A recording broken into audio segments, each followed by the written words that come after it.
What's up, everybody? Are you tuning in to the Challenge USA on CBS? Well, tune in to me, Tyson Apostle, as I break down each and every episode with my co-host, Amelia Wedemeyer. I'm also a contestant on the show, which gives you all the insider scoop. Amelia, how stoked are you to do this? Tyson, I'm freaking excited. I cannot wait to sit my butt down every single week to watch the show, then come here and recap it with you on the Ringer Reality TV podcast. This episode is brought to you by Visible. Maybe you've already let your New Year's resolution slip. We all have, but you can still make a 2 year's resolution with Visible. Right now, you can get a one-line wireless plan from Visible for just $20 per month for 24 months. 24 months is basically 4 Bachelor seasons. That could be 4 engagements, 4 broken engagements. So many other couples we didn't see coming. It's really an eternity in Bachelor Nation. And that's unlimited 5G data powered by Verizon with no annual contracts. Switch now at Visible.com and use the code VISIBLE24. Don't miss out. Offer ends January 31st. New members only. Promotional rate with service on the Visible plan. For additional terms and network management practices, see Visible.com. This episode is brought to you by Reese's Peanut Butter Cups. All right, it's official. I think I've discovered the ultimate coupling of all time. Like any good relationship, they really balance each other out. One is super sweet, and the other, well, they can be a little nutty sometimes. It is, of course, Reese's Peanut Butter Cups, the perfect combination of peanut butter and chocolate. So perfect, some would call it true love. Find Reese's now at a store near you.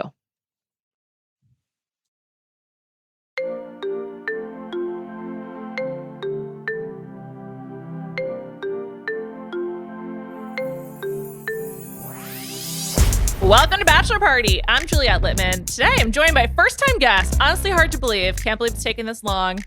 Emma Gray. Emma, welcome. How are you? Oh my goodness. I'm so excited to be here, Juliet. I mean, I wish it was under more joyful circumstances. I know. Emma is the co-host of Love to See It with Emma and Claire. She's covered The Bachelor for a long time. She's also the writer of the newsletter with Claire, Rich Text. And we are here today to begin our conversation, our inaugural podcast together that we did meet once in person. We did. About these notes that have come out about Nate. I don't even know if I should call them notes. I don't really know what to call them. Reality Steve had been teasing that he had dirt on one of the contestants. And he was like, I told you I wasn't going to do this anymore. This is my Reality Steve voice. Said I was going to back off. But I just felt like people had to know this. And so on Tuesday morning, after the episode, in which it really seemed like Nate and Gabby were a done deal, he posted a series of texts or DMs with 2 women who were concurrently dating Nate in the year 2021. And one of them, if not both, you can correct me, Emma, didn't learn about his daughter until after they'd broken up and they dated for 18 months. Just the one. I think the other woman who he only dated for, I think, like a few 3 months. Yeah, she says that she knew about his daughter from about a week in, but the woman that he had a more serious relationship with dated a year and a half. She lives in Chicago, I believe. Yes. There's in Atlanta. Yeah, she did not know about his daughter, I think, until The Bachelorette aired. Yes, I think that's what she said. And they started in... He had been married before as well. That also came out, has not been mentioned on the show, that clearly he had previous women in his life as he has a daughter. Also, he's 33 years old, so it stands to reason he's dated other women. I think the marriage piece of it is like totally irrelevant to The Bachelor. I would agree with that. And I think that like there's actually a weird stigma around divorce on this show that like I'm actually glad it wasn't brought into it. And also definitely possible that he told Gabby, we just didn't see it. So we actually don't know if Gabby knows about him being divorced or not. And I really don't care about that personally. Yeah, I don't either. I think it's like another piece of information that he didn't share with his longer term relationship, which I understand why that would upset her. But I don't know that it's necessarily relevant to like our read of him as commentators. Agreed. And so I wanted to talk to you today because the reason that this came out is Reality Steve is working under the premise that people needed to know this information about Nate. And so I guess my first question for you is, as commentators and viewers and presumably fans of The Bachelor and all associated spinoffs, did we need to know about this, or should we know about it? I think for us, like, and I would say more as like fans than, you know, as Bachelor Nation professionals, but we are both. We are. I mean, I honestly have really complicated feelings about this. Like, I completely understand why, if you are a woman who has dated a man who is then being presented as having this like really high status and desirability to millions of people, that you would feel really crappy and that you would want to speak out about that. And I think that if you've had a shitty experience with any public figure, you are totally within your rights to share your experience and your story.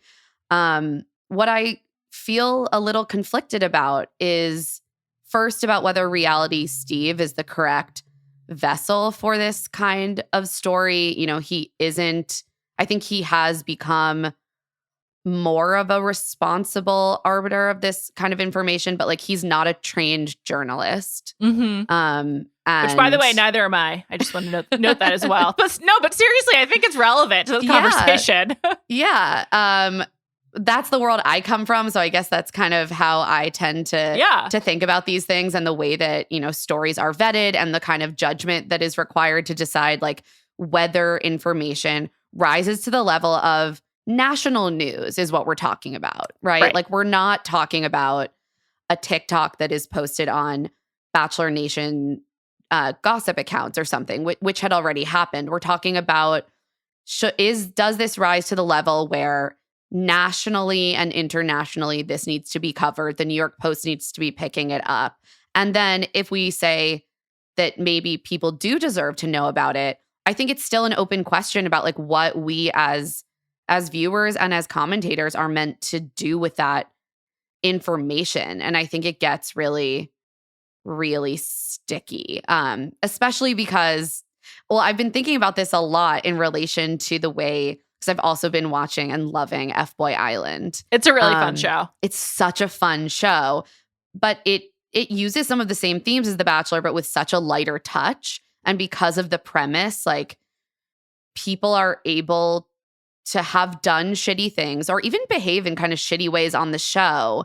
Yeah, it's baked into the premise of the show. Right, it's baked into the premise, and it doesn't cause the same level of like intensity of discourse. And that's probably for a few reasons. But I do just think part of what I'm struggling with is not that like these women shouldn't have spoken out or that we shouldn't believe them, not at all, but that I do believe that there are the cross section of men who are hot and want to go on reality television, and the cross section of men who have been shitty daters.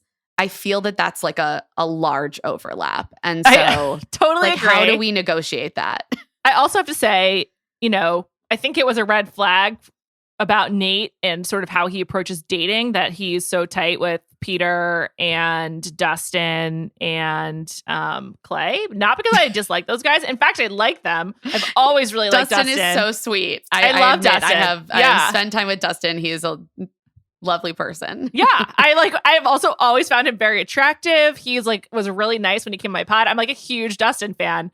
And I would definitely consider dating Dustin, having never met him or whatever, right? But like, I do think it indicates an approach to dating where like those guys are really like kind of going out, which is like totally their right. I don't judge them for it. It's just like, you know, it's not like they're in the mix. They're sceney. They are like, it's not a hard leap to imagine that people who are like really attractive and semi-famous and going out a bunch are also behaving in ways that like I wouldn't recommend my friend to date them. Yes, exactly. And that just means that you can like them, but you're just like, you're not ready for a serious relationship. My friend is looking for that or whatever. So I think that's like a red flag about Nate. I have some issues with the Reality Steve aspect of this too. So Steve has gotten himself in hot water. So first of all, a few years ago, he Jenna from Jenna and Jordan on Paradise, he basically like circulated all of this information about her that turned out to be completely false and really damaged her and Jordan's relationship. And I think her life. Yeah. And then he also like got involved with Demi and sort of like became like a weird legislator of Demi's sexuality, which doesn't have to be defined by anyone and only should be, discussed and defined by Demi to the extent she wants that. And so he was like, I'm backing off from this corner. I'm reformed. And he shared all of the screenshots between him and the two women who said they dated Nate at the same time. And the very first one he shared was a friend of this woman, Kelsey, who dated him for a longer time, saying like, I want to tell you about this. He dated my friend. And so I agree with you that Steve is not the ideal way for this to be like this information to be shared. But I think there's also something even worse to me about seeing that initial text, because I just pulled it up while we were talking. This woman messaged him, it looks like on Twitter based on the screenshot, and says, hey, Steve, I just saw that Nate Mitchell's in the running. Would love to put you in contact with one of my friends who dated him. If he moves on, he's such a bad guy. Anyway, keep doing the Lord's work. And then smiling, crying, laughing, crying emoji, heart emoji. And it's just like, I don't know, then like that launches this attack on Nate's character. And I feel really uncomfortable with just the way that sort of like opens up this like investigation based on these two women's stories. And Nate, and this has happened in the past of the show, Nate's not really able to speak on this right now because all of his press is managed by Warner Brothers. And so it becomes like an issue that the show has control over. So it's like, it sucks for him that's actually happening at a time when he then, I think, contractually can't speak out. He could break his contract. There would be a financial penalty for that, or if not other kinds of penalties. And so he's put into a pretty shitty position. And not to defend his behavior, like you said at the beginning, what he did is undoubtedly shitty.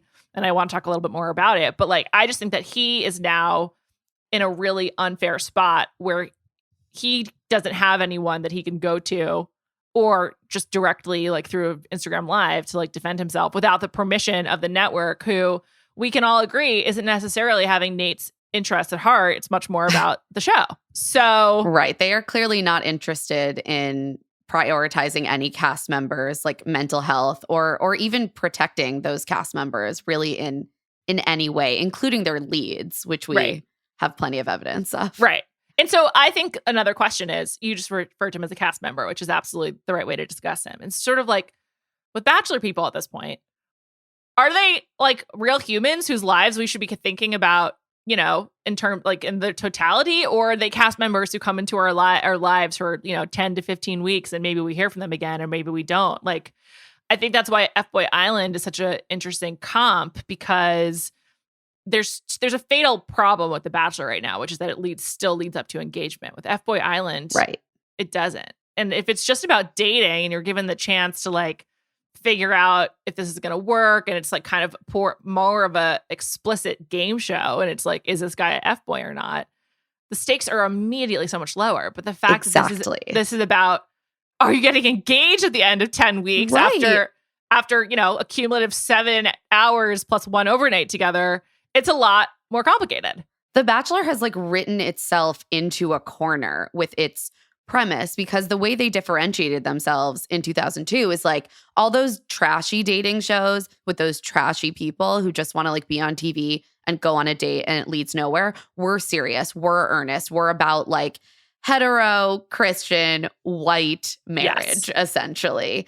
And as they've kind of tried to modernize that premise, like that is the core of the show. And so the show invariably needs to cast people who are like the ideal romantic leads. And like, who wants their ideal romantic lead to be a cheater? Like, no one. That does affect kind of the magic around the character of Nate that we are watching edited, and who seems extremely charming and lovely on television. And I'm sure those are real parts of his personality, but also, from what we've seen, it seems like these shitty behaviors are another part of his personality. And I think that would land so differently if we weren't like, well, is Nate a good enough, ideal enough, perfect enough romantic lead to, be the lead on the next season, to marry our like beloved Gabby? Yeah. If we're just like, everyone's in on this, it's entertainment, maybe like Gabby will walk away with some cash. Maybe she'll date Nate for a little bit, but like she's not tied to him, or the show's fate and like 30 other women's fates aren't tied only to this one person. Like the stakes become so high, and it also makes you wonder like how the show can't screen for shitty daters. No, it can't. It definitely can, unless they like, hand over a dating history. And also, I think that ultimately I feel shitty about this situation because ultimately I feel bad for Nate, and I don't want to dismiss the other two women's experience. And I think if I were either one of them, I would be like really, really wounded and really upset. And so I in no way dismiss that. But I think because he can't really like speak on this in the same way, it just feels unequal, even though he's the one with fame and on TV. So I acknowledge the flaw in what I'm saying, but I think I just feel bad for him because he is like you said, so many other guys. He was a shitty lying boyfriend, and there's so many of those out there. There unfortunately are, and I have no interest in defending Nate, or like I wouldn't necessarily say I like feel bad for him, but I do. It just brings up these bigger questions for me about the larger structure of like which stories are we deciding to elevate. Which stories are we deciding to tell? Like Steve's tone, he goes so hard. He was, in his blog about this, he was saying things like, just try Mike Fleiss. I dare you to make him the Bachelor. Like basically being like, I'm going to like crusade against this man every moment he's on screen. And like, again, this isn't an allegation of assault. And like in my reporting with Claire at HuffPost, we frankly have done months-long investigations on rape allegations involving men from this show that received less attention than this. Mm-hmm. And so it just like, what are we treating and with what level of importance? And I think it's really hard to negotiate that. And I'm not saying that to be like holier than thou. Like I certainly was like furious when the Jed stuff came out. You get so swept up in it, and you want these people to be the people that we're like the fantasy we're being sold on television. And so it punctures that. And like my first reaction seeing the news was like, wow, this makes me feel queasy, and this is a huge bummer because I really wanted Nate to be the next Bachelor. Nate's awesome. Yeah. And I think, there's a couple of things here too. One other thing, I don't really want to defend Nate either. I feel like I'm sometimes a contrarian. So then I'm just like, well, I'm going to defend him. But I do want to mention one thing, which is that it's beyond sucks what happened to this woman, Kelsey. Like there's just, it sucks. I really feel for her. I really get it. I feel like Steve, and I don't think Kelsey did this. I think Steve, from what the information I have, but I think Steve tried to paint Nate as a bad father by the fact that he didn't tell Kelsey about his daughter. But I would just say on the flip side, clearly Nate was not invested in this relationship the way that Kelsey was. And so, or maybe he was, but he was dating someone else for part of it or whatnot. And so maybe he actually was doing a responsible thing and by not bringing his daughter into this because she's young and he's young and that he's still figuring things out. So like, I actually like the daughter piece is weird because it's like we just don't know what the custody arrangement is with his ex. We don't know. We like don't know. Do I think it is bizarre behavior to not tell your girlfriend of a year and a half that you even have a child? Yes. Yes. I think that is bizarre and absolutely shitty behavior when you are also, according to Kelsey, really like he is engaging in like some pretty intense, overt, like, you're the one, like this sort of love bombing language. And like that is intense. And that is, again, bizarre and shitty behavior. Does that mean he's definitively a bad father or like a bad human? Father. Yeah. Like, no. Yeah. And we can kind of we should be able to hold multiple truths at once, but it's the internet. It's fandoms get really intense, especially on like Twitter. I just think with a show with such a fraught history with race and a commentary with such a fraught history of race that to paint Nate as an absentee father really doesn't sit right with me. And again, I think what you just said is crucial. We don't know. We don't know anything about his the mother of his child. We don't know anything about his custody arrangement. We don't know anything. So to make that an aspect of this narrative that Steve is pushing forward, I think is really wrong and plays into the really troubling dynamics that a lot of the fan base of this show are a part of. And I think I just really want to mention that because it's so key to like why his alleged reporting is so irresponsible. No, I think that is a really important point and piece of this that's like, it just does give you that icky feeling. And I think Jenna from Date Card Pod pointed out on Instagram that like, if you look at Steve's history of the people that he's gone really hard on recently, it does raise question marks, Nate, Tayshia, Matt James, like, again, what sort of biases are you bringing into your decision making in terms of, again, what rises to the level, not of shitty behavior, not even of things that like people need to know, but like of national news. Like you have a national platform, the story's going to get picked up.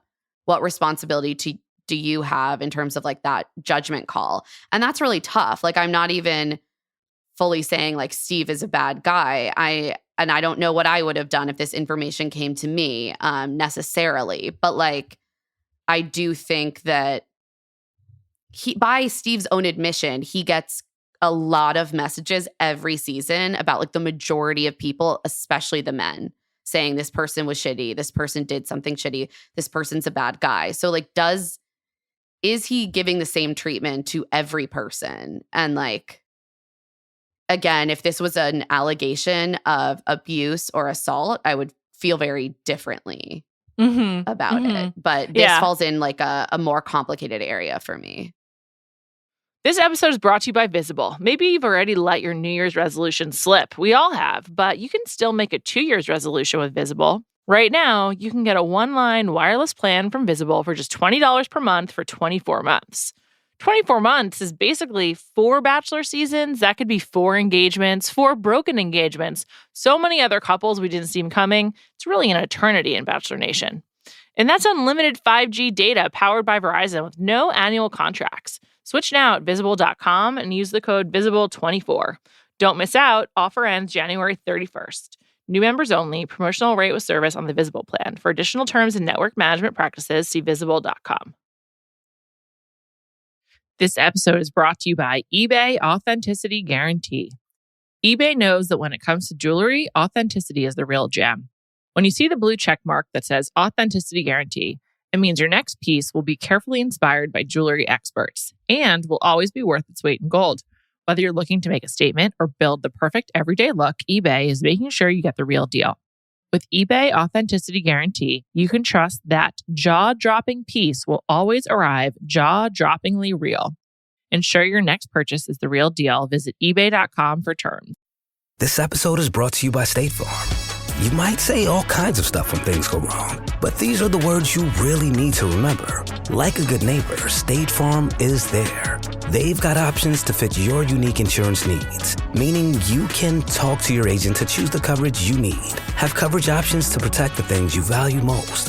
File a claim right on the State Farm mobile app and even reach a real person when you need to talk to someone. Like a good neighbor, State Farm is there. Yeah, I also think I agree with you. And, I think there's just something about The Bachelor that because it's like still predicated upon pursuing this totally retrograde domestic life, that it like opens itself up to a type of criticism for the people involved that like other reality shows like are just like not subjected to. Like we cover Survivor pretty in depth, The Ringer, and I love Survivor. There's plenty of people with really spotty and objectionable behavior and past on Survivor, but it just doesn't really come up because the show makes it, or if it does come up, the show isn't selling them that way. Yes, and if it does, yes, exactly. And if it does come up, it's sort of like just doesn't become this like tabloid scandal in the same way. It's just a different type of ecosystem where like the Bachelor creates like very short-term celebrities, but then as a result it becomes public fodder this way. But no one's like equipped for it. Like literally the show, the people, like I don't think like Lori Kay was like the answer to this. Like no shots at Lori. I just use her as like generic Bachelor manager, publicist, like this is like really hard. This would be really hard to navigate. And then, Nate does have a daughter. So like then this young child is now brought into this. And like, I don't know. And I'm sure whole the thing women sucks. who have put their names to this story are receiving blowback and receiving shitty comments. And like, you just end up everywhere you look, you're like, someone's going to be crossing the line. Someone's going to be responding to this in a terrible way. And I don't know. I mean, it's also, for me as a commentator, it definitely does. I think there is like, I have a tendency to like pick people out that I love and I just like swoon over them and talk about them like, oh, they're amazing. And just because it's fun and enjoyable to have a crush and talk about them in that way. And then you like hear stuff like this and you're like, yes, I remember. Probably the majority of dudes on this show like maybe would suck to date and have like treated someone like shit. And so that's always just another little like good reminder to me to like temper my own swooniness. Yeah, I mean, Callie and I love Nate. We were like, he's got it in the bag. We love him. He's a cute I was like, father. He's next Bachelor. If he's not with Gabby, I'm interested protect that him. We were like, he's definitely winning, and you were wanting to be the Bachelor. Who do you think Gabby picks if it's not Nate? I thought it would be definitely Jason, Eric, or Nate. Mm-hmm. And then my feeling from the promo was that and like from little hints we got on that first date, was that she is not quite ready to be a parent. Yeah. And that will be the thing that would make her send him home. And to me, that's like the absolute perfect Bachelor setup. Like single father, they haven't done that since Mesnick. They obviously really screwed up having Matt James as the lead, like in the way that they portrayed him and specifically his relationship to his father. And so I could see the show being like a single dad who is a Black man who is beloved on the season. He has from like the show, from the not show, from the outside. Right, from the show. He has amazing presence on camera. I think he's capable of being the lead. So to me, I was like, that's a shoo-in. And, I think that this news and the discourse certainly like taints that. Yeah. I agree. I guess I have a couple follow-ups to that. I think it taints it. Would you object to him being the Bachelor based on this story? Not necessarily. I think selfishly as a commentator, I'm like, that will make our job harder because it's like, I think some people then, which I understand the impulse, like when there's shitty information out about someone, then people want you to like mention it every time you talk about that person. And like, when we're commenting on this show, I do prefer to comment on the product that they are presenting to us, that we're consuming. And because this crazy ecosystem, now you're left to kind of navigate like, how much of this outside information do I pull in? Every time I talk about Nate, should I be like, he did this great thing on screen, but also remember he's cheated on women? Like, so like, it does, I think, make the coverage of that next season, it would make that complicated. And he's not the only one. Like anyone who's had a story out about them, I think it complicates the way that you can kind of talk about it and like the joy with which you can talk about it and consume it. Right. Yeah. I think like my wish for The Bachelor is to become more playful. And I actually think they're trying to do that. Like, I think the promos for Paradise and Jesse's voiceovers about dump your boyfriend, come on The Bachelor. The cousin one was a little like a step too far for me, but sure. But like, I've been enjoying. I'm like, Jesse's having fun. I love that for him.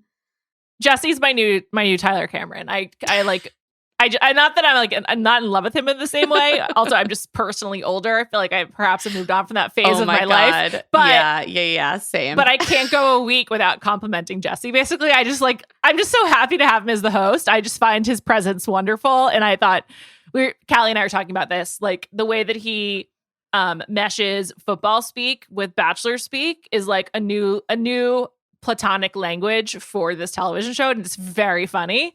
I mean, I love it. Like it's a natural fit, frankly. Like we know that this show just has like a love affair with the NFL in general and also is a sport. So yeah. I know. It really Here is for perfect. it. I often forget that he was the Bachelor. And so when he brings it up, I'm like, oh, right. Yeah, he can relate to her. So He also is like, I great. kind of sucked as the Bachelor. yes. No, I think Jesse's honestly awesome. I think he's like the pitch perfect for this role. He and is I not rewatching. So ahead of this season, I rewatched the premiere of Caitlyn and Britt's season.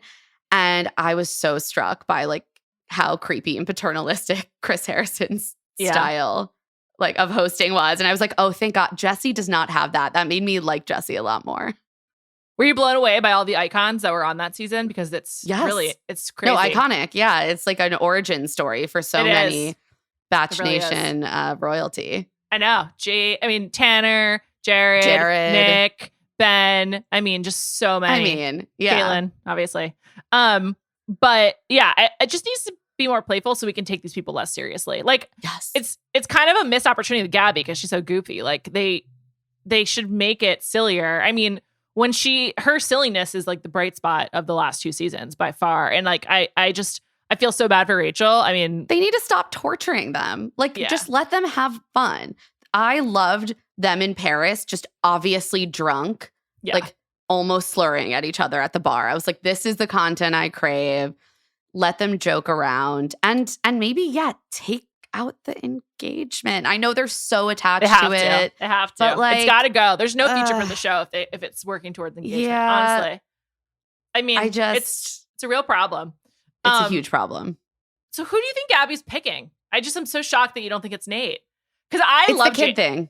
Right. I totally get that. And we talked about that too. And I was just sort of like, he clearly is like the one for her though. So she's super into him. Yeah. So, I mean, and I like Jason, but I just don't think he can emote enough. I like him a lot. Like for me, I'm like, Jason, call me. Yeah. Jason is the most, I'm like, oh, I think Jason and Nate also, I'm like, you're in your 30s. Yes. You have a job. Yeah. Like it's great. It's great stuff. But I just don't think he can like get there. I think it's Eric. I think it's going to be Then Eric. It's got to be Eric. Yeah. I thought the shower shot this past week was really conspicuous of Eric. It was completely completely pointless. Is the only shower shot I think we've had this season. He wasn't in the rest of the episode. So I'm just like, this is weird. And that made me think that he must have a really strong back half. We also get these hints from him that he's like starting to get anxious because he's so into her. Yeah. And I really hope he doesn't lose it and start lashing out. Come on, Eric, I'm really counting on you. But that does make me think like they're setting him up for like a big second half of the season. Yeah. The shower thing was really, really bizarre. The shower thing had me cracking up. I'm like, yes, just so normal. A man in a giant open shower with his swim trunks on. I know. Did he just go in the pool and he was like washing off or something, or washing off before going in the pool? Yeah, they just like really wanted to show off Virgin Voyage's massive open plan bathrooms. Like seriously. So who do you think Rachel picks? I mean, how is it not going to be Tino? Tino or Avon. I mean, I think my guess would be Tino, unless Tino like flips out and self-immolates. Yeah, a funny thing about Gabby is how her night one choice is so off. She's like the only woman I can think of who has not been remotely interested in her first impression recipient after night one. Like, I think I like said that though, even when we were recapping episode 1. I'm like, Gabby's going for just chaos first impression rose. Like, she is not like, who am I going to marry? She's just like, this guy was fun. I want to make out with him. Yeah, I guess so. She is so funny. I love her. Like, really, want to hang out with her badly. I know. So do you feel like when you continue the rest of the season, like, do you feel like you'll just be seeing Nate under this cloud? Like, I don't know. I have to say that like I'm not excusing his behavior, but I also am like, this does not ruin Nate for me on the TV show. And I think honestly, I have to say, I know myself. Part of that is defiance. I'm just like, fuck this. But I also, I don't know. I just think it sucks. I just think that like what he did is really shitty. And like, I've been treated so poorly by men. I know how much it sucks. We all have. I think a lot of us have out there. And dating's really shitty to begin with. So to add this kind of like deception to it sucks. Kelsey, I hope you're okay. I hope you have the support system and whatnot. She seemed a lot more upset than the other woman, who I think his name was Larry or Lori. Yeah. Lori, I think also like I too would be far more crushed if it was someone that I had dated for 18 months, whereas Laree seemed to be sort of suss out, like, this guy isn't good, like, I'm done. And she seemed to have some more control over the situation. And, like, look, there's nothing worse in dating than feeling like an idiot. And on a personal level, like, I really fucking feel for these women, and I don't blame them for wanting to talk about it at all. Of course. Does it ruin Nate for me? It definitely puts it definitely will affect my tone about him. And just because, like, I feel like I was speaking about him with just, like, complete abandon and glee and giddiness. And yeah, same. It doesn't feel appropriate to do that anymore. I also don't really have an interest in like bringing this up every single time I talk about anything Nate does. Like, I do still want to be able to analyze what the narrative the show is putting forth, because as commentators, like, that's what I'm most interested in, not like litigating, are these individuals in real life good or bad with a capital G? Like, I don't think that's really possible or productive. I'm way more interested in, like, what does this show as a product that's been here for 20 years have to say about love and sex and dating, and about, you know, who we should find desirable and all of those things. And so I'm hoping we can kind of just, like, leave a little bit of space for that still. Yeah. I think my other question, and I've been thinking about this a lot, is what should the show do? Because Mike Fleiss has been doing these ridiculous Not tweets. that. Not like, that. It's like, so bizarre. He's making it worse. I think he's trying to, like, needle Steve, which is clearly working because Steve is getting all gruff back at him. But, like, Mike Fleiss is kind of unhinged and has his own really disturbing history with women. Yeah. And I'm frankly not really interested in his opinion, to be honest, nor do I trust anything he says, nor do I think any of it is serious. So he tweets like Trump, honestly. Yeah, he does. I agree with you on all of that. It's certainly not helping. I also kind of feel bad for Martin Hilton, who he, I was thinking puts on that blast. Who's another? Like, he's another EP of the show. He's been there a long time. I know the contestants really like Martin, so I think that, in the leads in particular. So I think that's like maybe why he invoked him, because he's, like, particularly beloved. And then he also was like Millsy and Martin Hilton figured it out, and Rob's been on the pod a bunch. And so, you know, but I do think this is more Rob and Martin's responsibility than not at all, obviously. But I just think that, like, Mike Fleiss to tweet that way, to, like, abdicate his own responsibility, is bizarre. However, what do you think the show should do? Like, I think I wouldn't be surprised if Nate is the next guest on Bachelor Happy Hour, since that's sort of like the official show. And then, you know, he would be talking with Becca and Michelle and would get the opportunity to tell his side.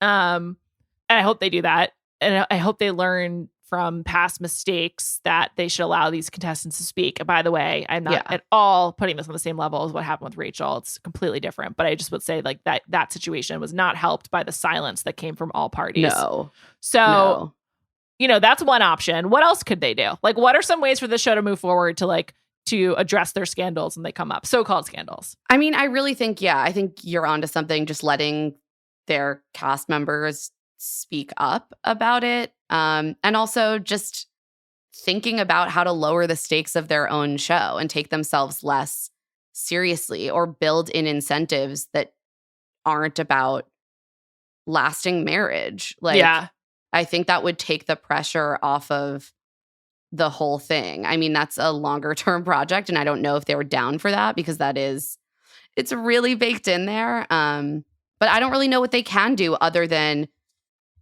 have that as a factor in their casting choices when they're looking for the next lead, and let Nate or anyone else who has a news story come out about them, you know, have the freedom to speak up, and also have resources for, like, mental health care, and, you know, PR support paid for by the show.